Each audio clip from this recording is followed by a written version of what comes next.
Il y aura eu 2 noyades en seulement 2 jours sur le territoire du Saguenay-Lac-Saint-Jean. Les plongeurs de la Sûreté du Québec ont repêché un homme dans la cinquantaine dans le secteur de Saint-Félicien sur le lac Saint-Jean. Un second a été repêché à Saguenay dans le parc de la rivière du Moulin. On peut vous dire au moment où on se parle que les premières informations, c'est que l'homme en question se trouvait sur les berges, sur les roches.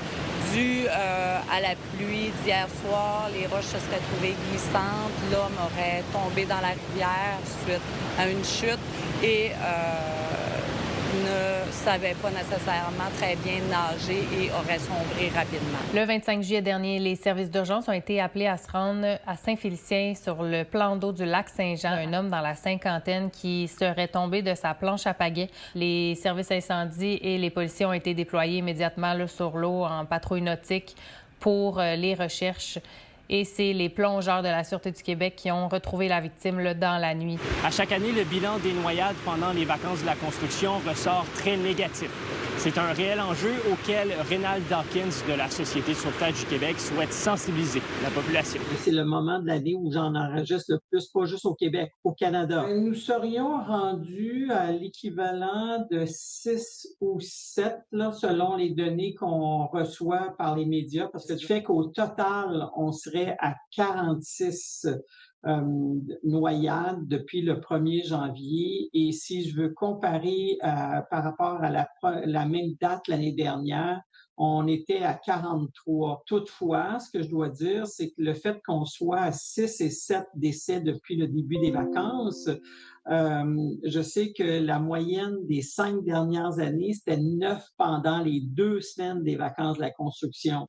Alors, nécessairement, s'il continue à faire beau et chaud, les gens vont être près de l'eau, sur l'eau et dans l'eau, augmenter mes probabilités d'avoir ces incidents-là. Donc, on veut les éviter en invitant les gens à suivre nos conseils de sécurité aquatique ou nautique. Pour le parc de la rivière du Moulin, seulement la section là où il y a le pont qui traverse la rivière a été fermée. Pour ce qui est de la partie de la location d'embarcation, les gens doivent savoir que c'est une partie qui est sécurisée de la rivière. C'est en eau calme. Il y a des estacades également là, qui sécurisent le site. On oblige aussi les gens à porter leur veste de flottaison lorsqu'ils font des activités. Le reste de la rivière, là, la baignade est interdite et puis l'accès, là, elle n'est pas recommandée dû au fait que c'est une rivière avec des rapides.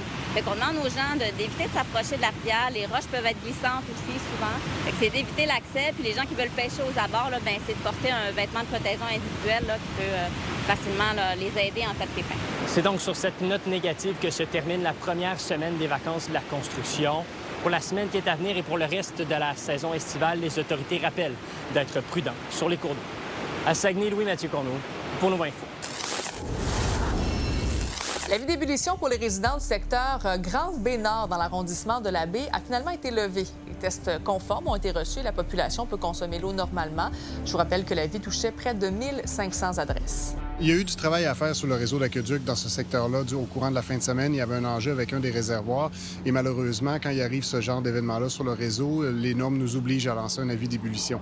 Donc, c'est pour ça qu'il y avait environ 1500 bâtiments, 1500 adresses dans un périmètre assez étendu de l'arrondissement de la Baie qui ont dû être en avis d'ébullition. C'est une seule ronde d'échantillons qui est suffisante pour pouvoir lever l'échantillon. Les résultats ont été reçus dès le lundi matin et ça permettait de voir que tout était conforme. Donc, les gens, là, ça a duré à peu près 24 heures, mais maintenant, tout le monde peut consommer l'eau normalement. L'élection partielle dans Chicoutimi-Le-Fjord va se dérouler le 31 août prochain. Cette élection fait suite au départ du député Richard Martel vers le Sénat. Jusqu'à présent, le Bloc québécois a annoncé la candidature de Caroline Dubé et le Parti libéral fera confiance à Daniel Gobeil pour représenter la région. De son côté, tout porte à croire que le Parti conservateur nommerait Régis Gaudreault, mais l'annonce officielle sera faite dans les prochains jours.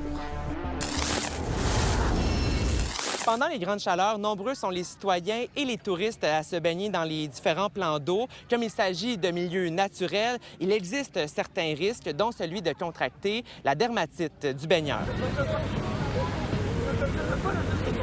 Pas un gars, mettons, très inquiétant, mais tu sais jamais qu'est-ce qui peut arriver, hein? Bien, je suis pas inquiet, mais je savais pas exactement c'était quoi. Donc, vous savez pas comment prévenir nécessairement cette infection-là? Non, effectivement, avant que je vous entende parler avec monsieur à côté. J'ai un enfant d'un an maintenant. Fait que, si on va se baigner, puis etc., ça revient, je sais pas trop quoi faire. Encore lundi matin, à Magog, il y avait des affiches de sensibilisation par rapport à la dermatite et la municipalité d'Eastman rapporte déjà plusieurs cas depuis le début de l'été. Il y en a quand même de façon régulière, mais comme c'est pas une maladie déclaration obligatoire, on n'a pas tellement de moyens de le savoir. On sait quand il y a des gens qui nous appellent ou quand les associations de lacs nous préviennent. C'est plutôt au lac Stouclé qu'il y a des cas de dermatite.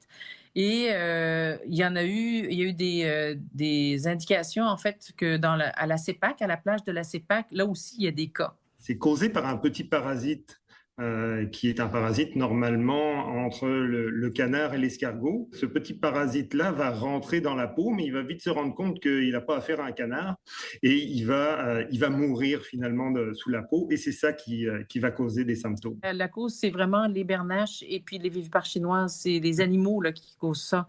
C'est pas du tout la qualité de l'eau. Les symptômes apparaissent quelques heures après la baignade et peuvent comprendre des rougeurs ou une éruption cutanée, de petits boutons rouges qui ressemblent à des piqûres de moustiques, des démangeaisons parfois très intenses, une sensation de brûlure ou de picotement. Rassurez-vous, la dermatite du baigneur n'est pas contagieuse et disparaît en quelques jours habituellement. Ça va vraiment ressembler à une petite piqûre au départ. Ça peut, tout le monde ne réagit pas pareil, évidemment. Ça n'a pas de conséquences. Le parasite va mourir, mais c'est juste très dérangeant. Ça peut s'étaler sur une semaine facilement. Là. Donc, oui, on est mieux d'utiliser la cortisone pour le confort. Il existe des mesures préventives pour éviter de contracter la dermatite du baigneur. Éviter de se baigner dans les zones qui sont connues pour contenir ce parasite-là. Et si on se baigne dans des eaux peu profondes, généralement c'est là où les petits parasites se concentrent, c'est de s'essuyer. En fait, mécaniquement, finalement, on va retirer les parasites de la peau sans leur laisser la chance de pénétrer dans notre peau. C'est vraiment de se sécher rapidement, de ne pas s'asseoir directement dans le sable ou dans l'herbe, mais plutôt sur une serviette. Là. Ça, c'est Puis évidemment, dès qu'on peut prendre une douche, c'est le mieux. Là. La Ville de Magog demande aux personnes qui ont contracté cette infection dans le lac Memphremagog de l'informer en remplissant le formulaire disponible sur leur site Web. À Magog, Marc-Antoine Mailloux pour Nouveau Info. Le requin blanc Bella a été repéré à nouveau au Québec, mais est-ce que ça veut dire qu'il y a de plus en plus de requins dans le golfe du Saint-Laurent? On l'avait vu une première fois au début du mois en Nouvelle-Écosse. Elle fait 3 mètres de long et 330 kilos. Bella a ensuite été détectée aux abords de l'île du Prince-Édouard et plus récemment proche des îles de la Madeleine. Et c'est loin d'être le seul requin qui a été observé depuis le début de la saison des requins blancs qui peuvent être présents au Québec de juin à novembre. Il est même possible d'en suivre quelques-uns sur O-Search qui traque des espèces marines pour mieux comprendre leur migration. Et selon l'Observatoire des requins du Saint-Laurent, les observations ont considérablement augmenté dans tout le Canada atlantique et au Québec. Et l'hypothèse derrière le retour du requin blanc, ça serait le rétablissement de sa population en Amérique du Nord et une meilleure technologie de détection selon l'Observatoire. Il y a aussi les changements climatiques qui pourraient avoir prolongé leur séjour au Québec où ils viennent manger des phoques gris. Mais là, pas de panique, ça fait longtemps qu'il y a des requins qui viennent dans l'estuaire et dans le golfe du Saint-Laurent. Il y a des écrits et des histoires de tradition orale qui datent du 18e siècle. Les risques sont minimes et les accidents assez rares, surtout si on regarde le registre des attaques de requins du Canada. L'espèce reste en danger de disparition dans les eaux canadiennes et la taille de sa population reste inconnue. Vous êtes nos yeux et nos oreilles sur le terrain. N'hésitez pas à nous écrire si quelque chose vous fait réagir ou si vous voulez nous raconter votre histoire à saguenay@nouveau.info.